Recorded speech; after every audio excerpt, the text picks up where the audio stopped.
এখানে আমরা ৭১-এর generation, ৯০-এর generation এবং ২৪-এর জেনারেশন এই ফরেন সার্ভিস একাডেমিতে একত্রিত হতে পেরেছি। এটা আমাদের জীবনে আপনাদের কাছ থেকে শিখছি। আপনারা আমাদের এই যে যারা সন্তান তুল্য আছে আমাদেরকে আপনারা দেখছেন, এটা আমাদের জন্য একটি বড় পাওয়া। এবং যারা আমরা ৫ তারিখে সবাই ঐক্যবদ্ধভাবে মাঠে ছিলাম, আমরা সবাই আজকে আবার এই মিলন মেলায় সবচেয়ে বড় একসাথে সবাই একত্রিত হতে পেরেছি। এই জন্য আমরা সবাই নিজেদের জন্য একটা হাততালি দিতে পারি।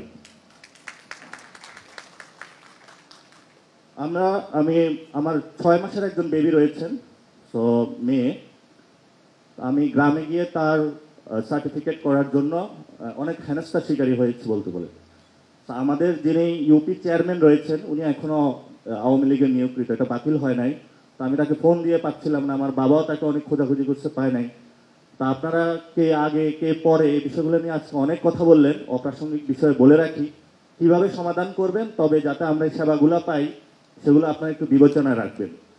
তা আজকের যে উদ্দেশ্য করে আজকে আমরা এখানে একত্রিত হয়েছি এবং মাননীয় প্রধান উপদেষ্টা আমাদেরকে সবাইকে আমন্ত্রণ করেছেন এবং এখানে যারা বিজ্ঞজনেরা রয়েছেন তাদের দীর্ঘ জীবনের এক্সপিরিয়েন্স অনুযায়ী হেড হিসাবে সংস্কার কমিশনগুলোতে কাজ করেছেন। আজকে ওনারা আমাদের কাছে ডেকেছেন যে আমাদের একটা সাপোর্ট চাচ্ছেন। তো আমরা জাতীয় নাগরিক কমিটি এবং ছাত্রদের পক্ষ থেকে আমরা ফুল সাপোর্টে আছি এবং আশা করি আপনারাও এটা সাপোর্টে থাকবেন। কিছু মতনৈক্য হতে পারে, কিন্তু আমরা সবাই কিন্তু রিপোর্টগুলো ওনাদের কাছে পাঠিয়েছি। তো আমরা সবাই জানি আসলে সবগুলা দলের মধ্যে এখানে একটা আন্ডারস্ট্যান্ডিং বা বোঝাপড়া আছে। আমরা প্রতিনিয়ত রাজপথ বা বিভিন্ন ফোরামে আড্ডা দিয়ে থাকি। এখন এমনই ফুরফুরে মনে থাকবে সবাই। বসুন্ধরা টয়লেট্রিজ, ফুরফুরে মন সারাক্ষণ। আমরা কে কি বলবো সবাই কিন্তু জানি। তো ঐক্যমতের জায়গাটা কি সেটাও আমরা বুঝি, কে কার বিরোধিতা করবো সেটাও আমরা বুঝি। তাহলে আমরা কমিশনগুলোতে বসতে পারি, বসে আলোচনার মাধ্যমে দ্রুত দেশের একটি সংস্কার পর্যায়ে নিয়ে আসতে হবে।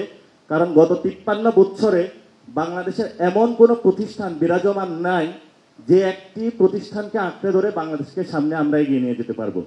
তো স্যার এখানে দায়িত্ব নিয়েছেন, উনি একটা ভাঙ্গা ঘর পেয়েছেন যার মধ্যে বৃষ্টি পড়ে, কিন্তু বৃষ্টির মধ্যে ঘুমাচ্ছেন। তা আমরা যদি এই ঘরটা নির্মাণ না করে দিয়ে যেতে পারেন তিনি, ভবিষ্যতে আমাদের কপালে দুর্দশা আছে। তো 5টি বিষয় আজকে কথা বলবো, যেহেতু টু দা পয়েন্টে কথা বলার জন্য বলা হয়েছে। সেটা হলো প্রধান উপদেষ্টা যে জুলাই চার্টারের কথা বলেছিলেন, আমাদের কিন্তু এই সংস্কারের সব কমিশনের সহ একটি সুন্দর জুলাই চার্টার প্রয়োজন। এবং এই জুলাই চার্টার যে করব আমরা, সেটার একটি আইনি বাধ্যবাধকতা প্রয়োজন। কারণ পরবর্তী যারা সরকারে আসবেন তাদের কিন্তু এই কাজটা চালিয়ে যেতে হবে। আমাদের স্বল্প মেয়াদী যে সংস্কারের কার্যক্রমগুলা স্যার শুরু করে দিয়ে যাচ্ছেন আমাদের সবাইকে, কিন্তু শেষ করার দায়িত্ব হলো আমাদের। স্বল্প মেয়াদী যে সংস্কার কার্যক্রম রয়েছে সেগুলো স্যার চালু করে দিয়ে যাবেন, আমাদেরকে একটি সুন্দর বাংলাদেশ উপহার দিবেন। কিন্তু গত ৫৩ বছরে বাংলাদেশের যা অবস্থা হয়েছে, এটা কিন্তু দীর্ঘ সময় ধরে সংস্কারের প্রক্রিয়াটা চলমান থাকবে। সেই সংস্কার প্রক্রিয়াটা চলমান থাকার জন্য আমাদের যেমন একটি চার্টার প্রয়োজন, সেই চার্টারের আবারই হলো একটি আইনি বাধ্যবাধকতাও প্রয়োজন। এটা আপনারা হলো সবাই ভেবে দেখবেন এবং আশা করি স্যারও এই বিষয়ে ভেবে দেখবেন। সেকেন্ড যে বিষয়টি আছে সেটা হলো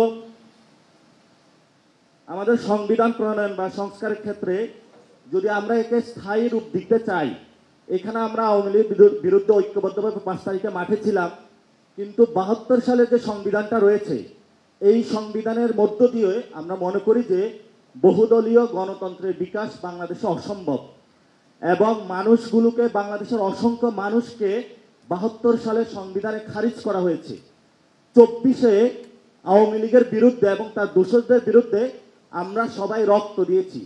এই রক্তের মূল্যটা তখনই মূল্যায়িত হবে যদি সবাই আমরা ঐক্যবদ্ধভাবে শ্রমিক, মজুর, কুলি সবাইকে নিয়ে একটি গণপরিষদ নির্বাচনের দিকে যেতে পারি।